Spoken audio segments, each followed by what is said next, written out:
बिस्मिल्लाहिर्रहमानिर्रहीम dear students, आज का जो हमारा लेक्चर है that is about of the homeostatic organ in human में हमारे पास kidneys as a homeostatic organ.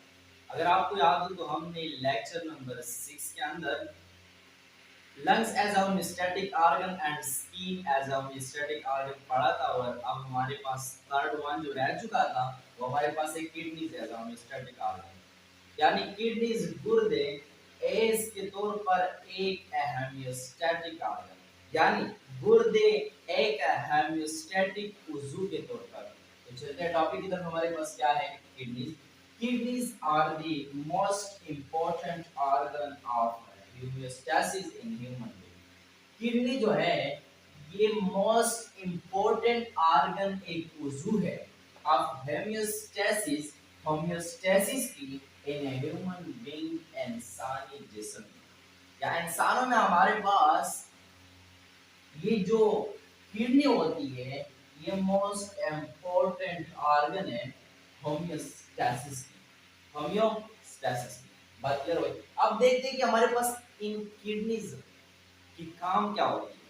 Kidneys filter the nitrogenous waste from the blood. ये जो किडनीज होती है ये हमारे पास नाइट्रोजनस वेस्ट हमारे पास ब्लड से फिल्टर करते हैं। नाइट्रोजनस वेस्ट मींस आप कह सकते हैं यूरिया, वाटर, सल्यूट, ये हमारे पास क्या नाइट्रोजनस वेस्ट आप कह सकते हैं। तो हमारे पास किडनी जो होते हैं ये ब्लड से नाइट्रोजनस वेस्ट को क्या करते हैं? फिल्टर करते हैं। बात क्लियर है। एंड एक्सक्रीट देम, और जब ये फिल्टर करते हैं तो इसको फिर ये जो water, solute and other nitrogenous waste जो होती है इसको फिर जिस्म से रिमूव करना भी जो है ना किडनी का काम है। अब हमारे पास फ्रॉम द बॉडी जिस्म से इन एडिशन, इसके अलावा ये जो बात है वो इसके अलावा तो this kidneys also control the water solute balance.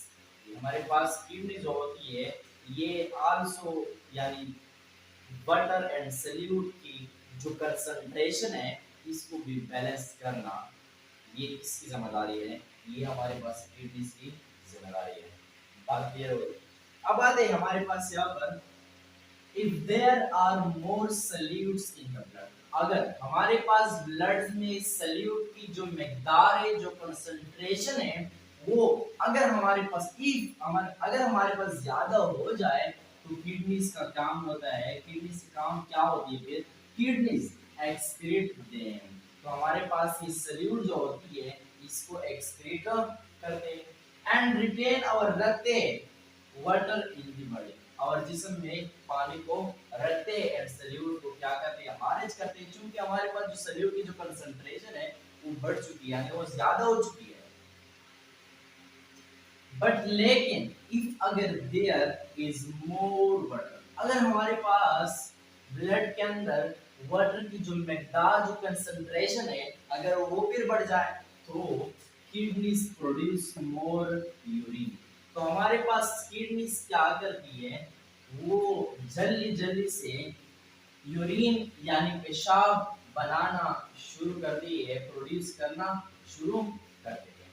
तो हमारे पास बेसिकली क्या होती है, जब पानी की जो मिकदार है वो ज्यादा हो जाए तो किडनीज का काम क्या होती है कि वो हमारे पास से यूरिन को, इसकी जो प्रोडक्शन है, इसकी जो आप कह सकते हैं बनावट है, इसको ज्यादा करे, लार्ज अमाउंट इसको बनाए to remove excess water from the body. और इस तरीके से जब हमारे पास ये जो वाटर है यूरिन में तब्दील हो जाए तो हमारे पास यूरिन को हमारे जिस्म से एक्सक्रीट होती है, तो ये इन यूरिन के जरिए हमारे जिस्म में भी ये जो एक्सेस वाटर है ये रिमूव हो जाती है। इन दिस वे, इस मेथड के जरिए से आप कह सकते हैं इस तरीके से किडनीज परफॉर्म ऑस्मो रेगुलेशन। इसलिए हमारे पास किडनी जो है इसको हम ऑस्मो रेगुलेशन, ये हमारे पास जो है ना acts as osmoregulation. Kidney जो हमारे पास है ये अमल करते हैं एज अ ऑस्मो रेगुलेशन। तो ये कि हमारे पास कि kidneys as a homeostatic organ.